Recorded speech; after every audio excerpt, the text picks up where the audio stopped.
I got so much motherfucking design on right now. Break it down, bring it back, make it clap. I got 3 old thoughts, new block, where that deep, bitches on my line, and you know. Bismillah, Assalamualaikum warahmatullahi wabarakatuh. Innalhamdalillah, nahmaduhu wa nasta'inu wa nastaghfir wa min sururi anfusina wa min sayyiati a'malina may yahdihillahu fala mudhillalah wa may yudhlil fala hadiyalah. Asyhadu an la ilaha illallah wa asyhadu anna Muhammadan abduhu wa rasuluhu la nabiyya wa rasulullah ba'da amma ba'd. Pertama-tama marilah kita panjatkan puja dan puji syukur kita atas kehadirat Allah Subhanahu wa taala yang selalu memberi kita nikmat sehat, nikmat iman, dan nikmat Islam. Tak lupa sholawat beserta salam, tak lupa kita curah limpahkan kepada Nabi kita, baginda kita, yakni Nabi Muhammad SAW. Langsung saja pada Bapak dosen yang kami hormati, saya di sini selaku perwakilan dari kelompok 4 yang beranggotakan, yang pertama ada Ahmad Zaki Mubarak selaku editor, yang kedua ada saya pribadi Muhammad Taufal Faras selaku moderator, dan yang ketiga ada Mas Ilyas, dan yang keempat ada Mas Robi, yang kelima ada Mbak Alasia, yang keenam ada Mbak Ihda, dan yang ketujuh ada Mbak Sofi. Kami di sini dari kelompok 4 yang akan menjelaskan tentang, yang bermaterikan tentang zaman patristik. Apa sih yang disebut dengan zaman patristik? Zaman patristik, zaman yang berlangsung setelah zaman perjanjian baru sampai abad ke-8. Ada juga beberapa yang mengatakan bahwa zaman ini masih berlangsung sampai zaman Thomas Aquinas. Patristika atau patrologi adalah ilmu yang mempelajari hal ihwal para pujangga gereja purba dengan sebutan bapak-bapak gereja. Istilah patristika dan patrologi adalah hasil pengimbuhan kata lain pater dan kata Yunani pater yang berarti bapak. Oke, mungkin itu penjelasan singkat dari saya tentang zaman patristik. Mungkin untuk lebih detail, lebih jelasnya yang akan disampaikan oleh pemateri secara langsung, yang akan disampaikan oleh pemateri pertama, yaitu kepada Mas Ilyas. Kami persilahkan. Bismillahirrahmanirrahim. Assalamualaikum warahmatullahi wabarakatuh. Perkenalkan, saya Ilyas dari kelompok 4 filsafat mau menjelaskan tentang zaman patristik. Yang pertama, zaman patristik. Istilah patristik berasal dari kata Latin patres yang berarti bapak dalam lingkungan gereja. Bapak yang mengacu pada bujangan Kristen, mencari jalan menuju teologi Kristiani melalui peletakan dasar intelektual untuk agama Kristen. Di dunia barat, agama Katolik mulai tersebar dengan ajaran-ajaran tentang Tuhan, manusia dan dunia dan etikanya. Untuk mempertahankan dan menyebarkannya, maka mereka menggunakan filsafat Yunani dan memperkembangkannya lebih lanjut, khususnya mengenai soal-soal yang berhubungan dengan manusia, kepribadian, kesusilaan, sifat Tuhan. Yang terkenal dari tokoh-tokoh itu yaitu salah satunya Tertullianus dari 160 sampai 222. Selanjutnya Origenes dari 185 sampai 254. Baru Agustinus dari 354 sampai 430 yang sangat besar pengaruhnya. Decitate dia berdasarkan ajaran Neoplatonisi dan Stoa. Ajarannya meliputi pengetahuan tata dalam alam, bukti adanya Tuhan, tentang manusia, jiwa, etika, masyarakat, dan sejarah. Periode ini ditandai dengan oleh bapak-bapak gereja patristik yang dimulai dengan tampilnya apologet pada pengarang gereja. Para apologet memiliki tugas utama mewajibi berbagai persoalan dan keberagaman mengenai ajaran-ajaran imam gereja terhadap berbagai ajaran atau paham-paham filosofis yang mengancam ajaran keimanan yang benar. Para pengarang gereja, orang-orang yang menulis buku dan karang-karangan tentang berbagai ajaran gereja secara menyeluruh dan mendalam dibandingkan dengan tulisan-tulisan sebelumnya. Mereka itu adalah salah satunya Clemens dari Alexandria dari 150 sampai 219 Masehi, dan Origenes 185 sampai 200 Masehi. Kemudian tampil juga para bujangan gereja dari 325 sampai 500 Masehi yang membaktikan jasa mereka bagi gereja dan ajaran Kristen. Satu Athanasius dan Gregorius dan Naziaza, Basilius Gregorius dari Nyesa dan Cyrillus dari Alexandria adalah para bujangga gereja dari tradisi Yunani dan menggunakan bahasa Yunani. Sedangkan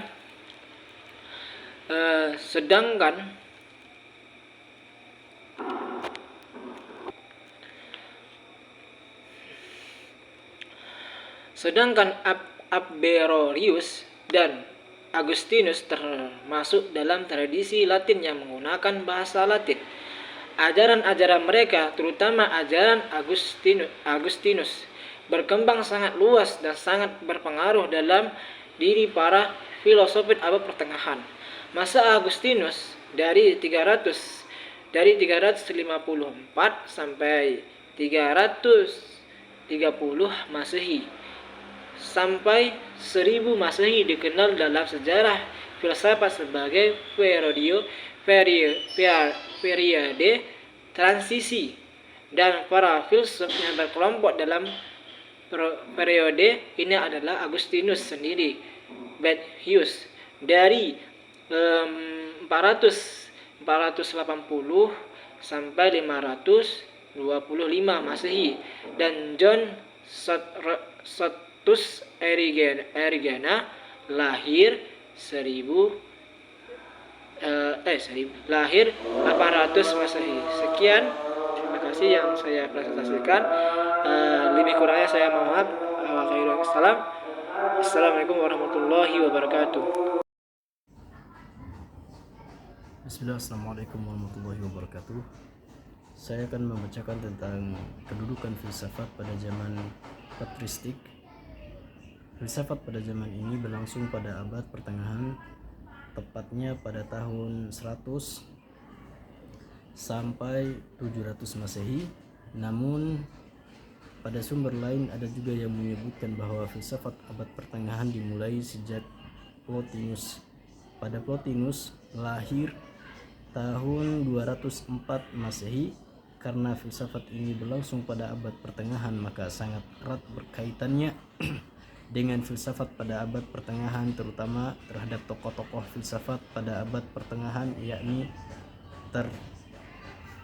Tertullius pada tahun 160 sampai 222, Origenes pada tahun 185 sampai 254, Agustinus pada tahun 354 sampai 430. Dunia barat, agama Katolik mulai tersebar dengan ajarannya tentang Tuhan, manusia dan dunia, beserta etikanya. Untuk mempertahankan dan menyebarkannya, maka mereka menggunakan filsafat Yunani dan memperkembangkannya lebih lanjut, khususnya mengenai soal-soal tentang kebebasan manusia, kepribadian, kesusilaan, sifat tentang Tuhan.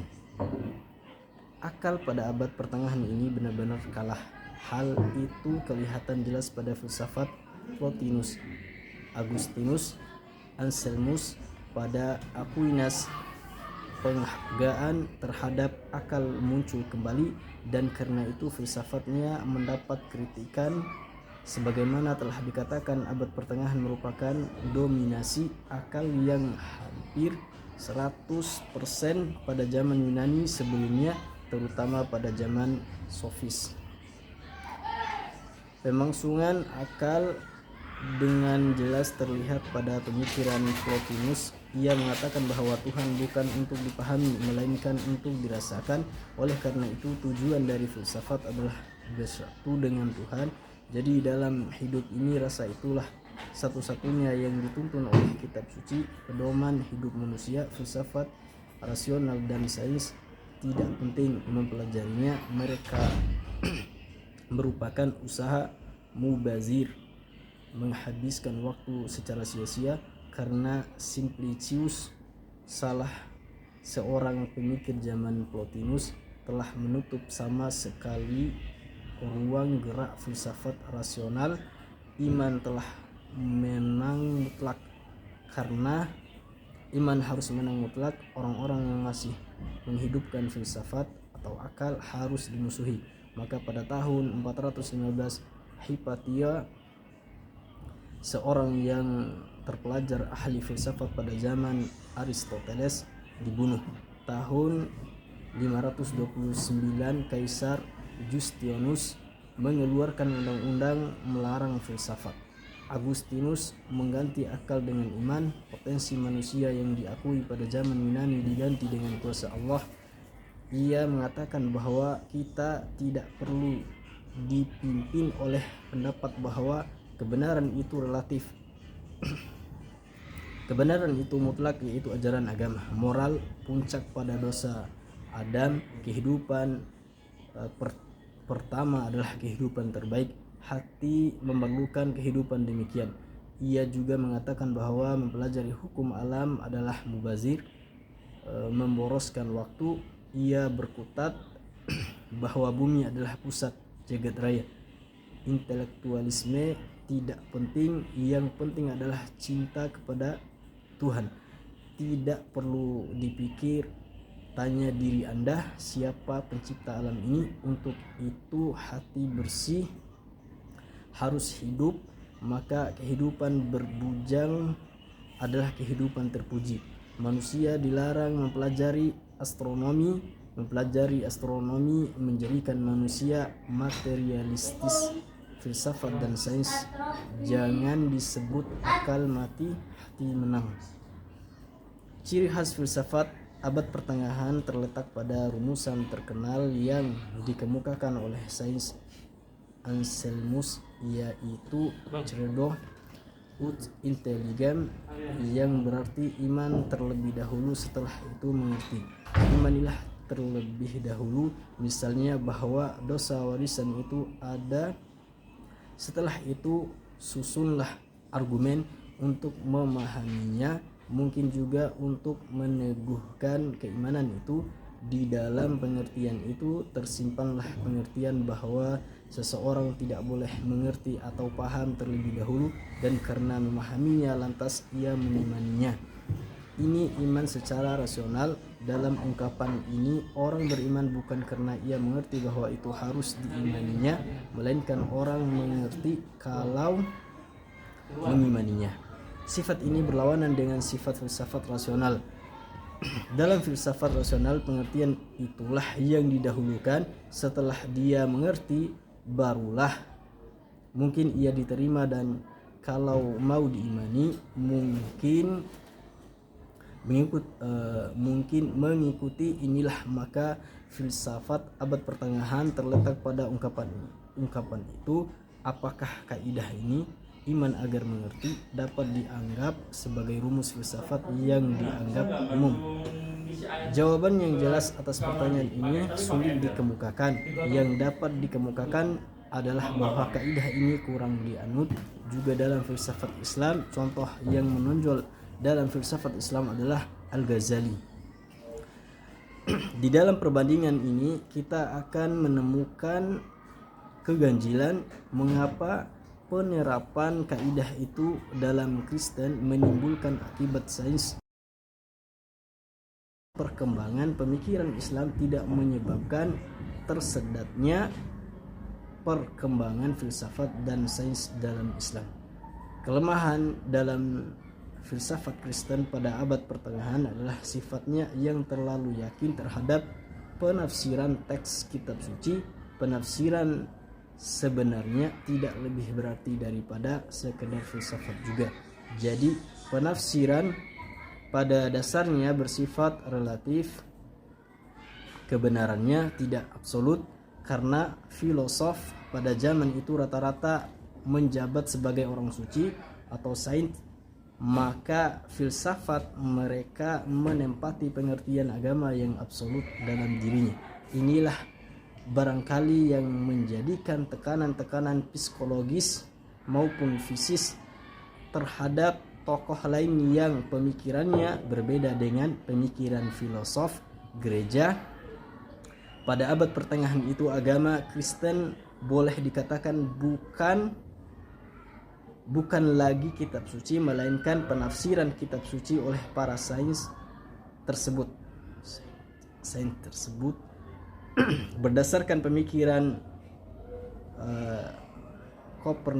Kopernikus dengan Galileo, dengan pemikiran tokoh-tokoh gereja telah menyebabkan kedua tokoh tersebut dihukum. Sebenarnya pendapat kedua ilmuwan tersebut tidak berlawanan dengan kitab suci, melainkan berbeda dengan pendapat tokoh gereja yang mengatasnamakan kitab suci beserta berarti kitab suci itu salah karena bukti-bukti menunjukkan bahwa kedua ilmuwan itulah yang benar. Mungkin ini saja dari saya, lebih dari kurangnya mohon maaf. Wassalamualaikum warahmatullahi wabarakatuh. Assalamualaikum warahmatullahi wabarakatuh. Perkenalkan, nama saya Lasiah Koryanti.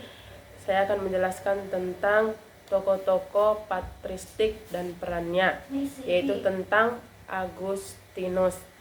Agustinus lahir di Tagasta, Numidia yang sekarang disebut dengan negara Algeria pada tanggal 13 November 354 Masehi.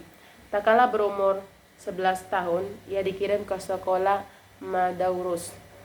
Lingkungan itu telah mempengaruhi perkembangan moral dan agamanya. Tahun 365 Masehi sampai 370 Masehi dihabiskannya di rumah sebagai seorang penganggur. Tetapi suatu badan tentang Cicero pada bukunya Hortensius telah membimbingnya ke filsafat. Pada tahun 388 Masehi, ia mengabdi seluruh hidupnya kepada Tuhan dan melayani pengikut-pengikutnya. Kemudian ia menjual seluruh warisan dan hasil penjualan tersebut ia bagikan kepada fakir miskin. Pada tahun 395 sampai 396 Masehi, ia dihabiskan menjadi seorang uskup di Hippo. Tahun terakhir hidupnya adalah tahun-tahun peperangan bagi Imperium Romawi. Pada tanggal 28 Agustus 430 Masehi, ia meninggal dunia dalam kesucian dan kemiskinannya yang sudah lama ia jalani. Filsafat Agustinus merupakan sumber atau reformasi yang dilakukan oleh agama Protestan, khususnya kepada Luther, Wycliffe, dan Calvin. Kutukannya kepada seks, pujiannya kepada kehidupan pertapa, pandangannya tentang dosa asal, semua ini merupakan faktor yang memberikan kondisi untuk mewujudkan pandangan-pandangan abad pertengahan. Filsafatnya tentang sejarah berpengaruh terhadap gerakan-gerakan agama dan pada pemikiran sekuler. Dalam pertarungan berbagai ideologi politik, sekarang ada kesamaan dalam keabsolutan, dalam dogmatisme dan juga dalam fanatisme. Paham teosentris pada Agustinus menghasilkan suatu revolusi dalam pemikiran orang barat. Anggapannya yang meremehkan kepentingan duniawi, kebenciannya terhadap teori-teori kealaman, imannya kepada Tuhan tetap merupakan bagian peradaban modern. Sejak zaman Agustinuslah orang barat lebih memiliki sifat introspektif. Baiklah teman-teman, mungkin itu saja yang bisa saya sampaikan. Lebih dan kurangnya saya mohon maaf. Kelebihan yang datang dari Allah, kekurangan datang dari saya. Sekian, wassalamualaikum warahmatullahi wabarakatuh.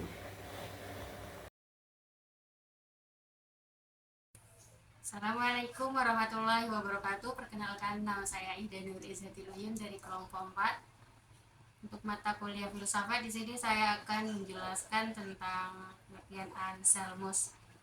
Dalam membicarakan filsafat abad pertengahan, Anselmus tidak dapat dilewatkan begitu saja.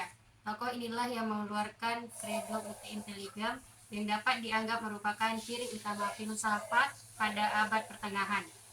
Dia berasal dari bangsawan di Aosta, Italia. Seluruh hidupnya dipenuhi oleh kepatuhannya kepada gereja. Tahun 1093 ia menjadi Diskup Agung Canterbury. Dalam dirinya mengalir arus mistisme dan iman merupakan masalah utama baginya. Ada 3 karyanya, yaitu Monologium yang membicarakan keadaan Tuhan, Proslogium yang berisi tentang dalil-dalil adanya Tuhan, dan Cœurs Hormo yang berisi ajarannya tentang tobat dan petunjuk mengenai penyelamat melalui Kristus. Credo Vitae Intelligam menggambarkan bahwa ia mendahulukan iman daripada akal. Arti ungkapan itu adalah percaya baru mengerti. Secara lebih sederhana, percayalah terlebih dahulu supaya mengerti. Dia mengatakan bahwa wahyu diterima terlebih dahulu sebelum kita mulai berpikir. Jadi, akal hanyalah sebagai pembantu wahyu. Pengaruh Plato besar terhadap pemikirannya. Ia berpendapat semua makhluk memiliki sejumlah kebaikan itu, menunjukkan adanya kebaikan maha tinggi yang di sana semua makhluk berpartisipasi.